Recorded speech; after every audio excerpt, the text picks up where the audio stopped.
everyone likes to make assumptions about my life. It's great. Angry. Go for it. Are out. Disney and that #1 movie in the world claim she made? Deleted. The internet practically detonated. For months, hushed rumors had been circulating in the shadowy corners of Hollywood gossip sites, whispers of trouble brewing on the set of Disney's live-action Snow White. Rumors of a troubled production, creative clashes, and a general unease hung in the digital air like a persistent fog. But then, the unthinkable happened. A leaked audio clip surfaced. Like a lightning strike in the dead of night, it illuminated the already storm-tossed production in a harsh, unforgiving light, ripping through the carefully constructed facade of Disney magic. Suddenly, the controversy wasn't just about reimagined dwarfs or a storyline straying from the fairy tale path. This was something far more explosive, far more personal, threatening to engulf the entire project in flames. The audio, allegedly capturing the unmistakable voice of star Rachel Zegler, painted a picture of a furious on-set outburst, a tirade directed at the very crew working tirelessly, or perhaps fearfully, to bring this highly anticipated project to life. Some who claimed to have heard snippets described a tone that was not just frustrated, but allegedly belligerent, laced with expletives and dripping with disdain. Accusations of yelling, berating, and a downright toxic atmosphere instantly flooded social media feeds. The already bumpy road to release had turned into a treacherous cliff face, threatening to send the entire production tumbling into the abyss of public opinion.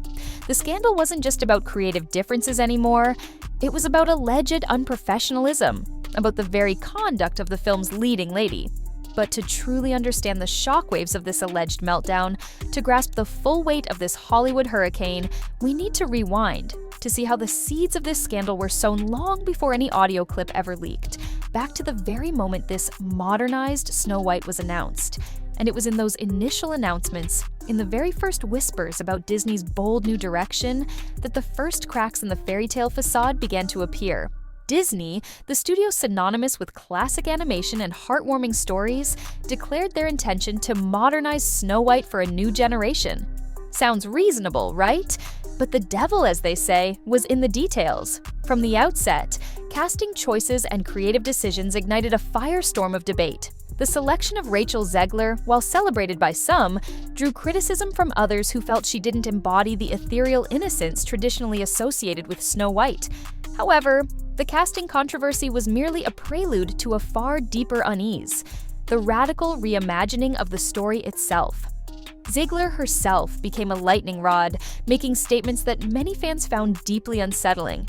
She openly dismissed the 1937 animated masterpiece, a film cherished by generations, as bizarre and outdated, declaring it in desperate need of a dramatic overhaul. "It's no longer 1937, she asserted, making it clear this wouldn't be your grandmother's Snow White. This wasn't presented as a gentle evolution, but a wholesale rejection of the original's charm.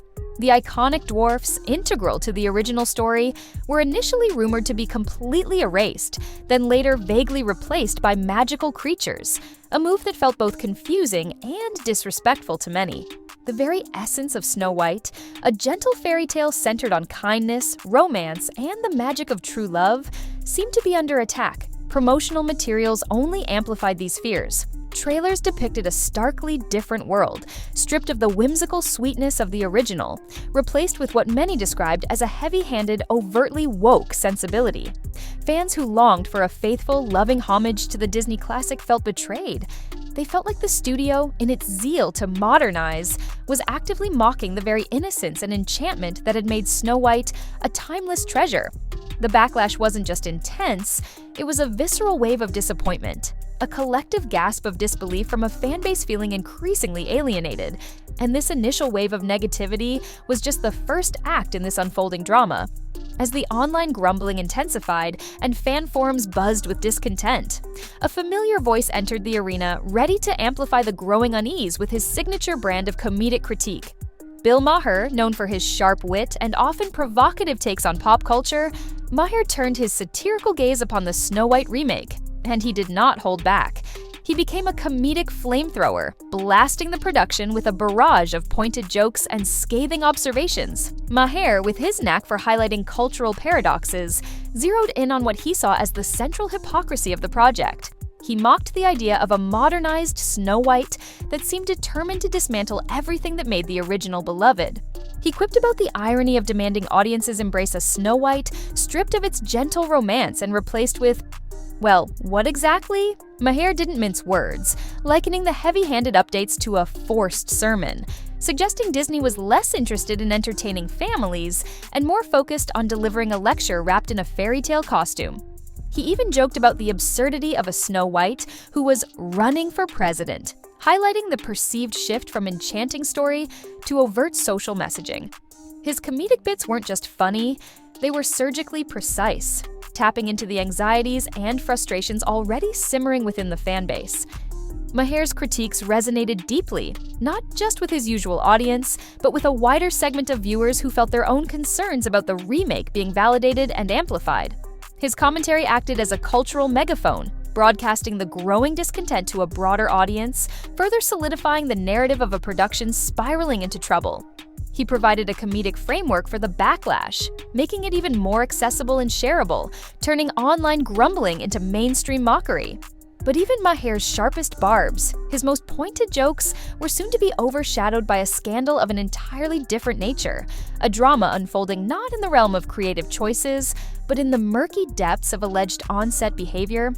However, even the harshest reviews and the most biting comedic takedowns paled in comparison to the explosive rumors that began to leak from behind the tightly guarded studio walls, whispers of a production in complete meltdown.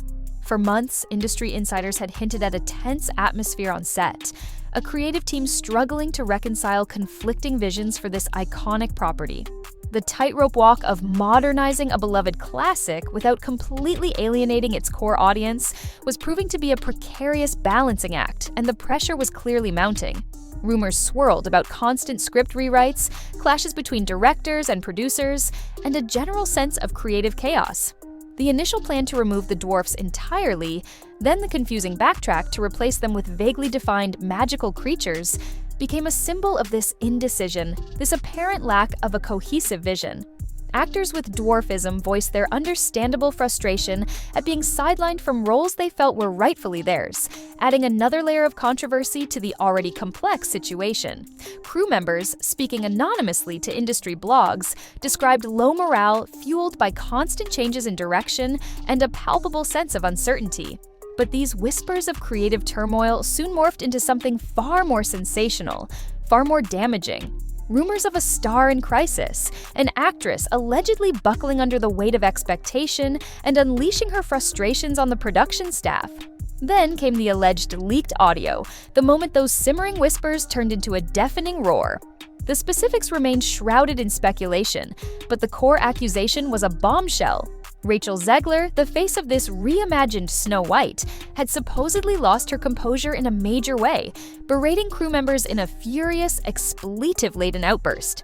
Some theories suggested the alleged meltdown stemmed from disagreements over the script, perhaps frustration with the constant revisions or the pressure to conform to a vision she didn't fully endorse.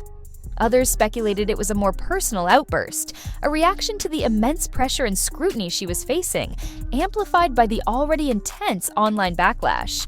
Still others even whispered about the possibility of fabrication, suggesting the audio might be doctored or deliberately leaked to further sabotage the film.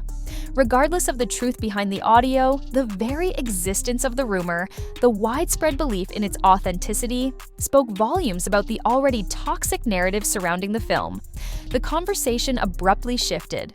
No longer were people just debating creative choices, they were now questioning the professionalism, the conduct, the very character of the film's leading actress. And in Hollywood, where reputation is everything, such accusations can be career-altering. The alleged meltdown became a symbol of a production not just creatively lost, but potentially morally compromised. And as this storm of on-set drama raged, the cold, hard reality of box office numbers began to loom, casting a long, dark shadow over the entire Snow White project.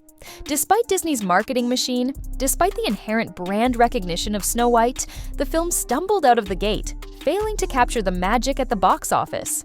Tracking data painted a grim picture even before opening weekend, suggesting a significant underperformance. When the actual numbers rolled in, they were even worse than anticipated, The Snow White remake, budgeted at a staggering $200 million,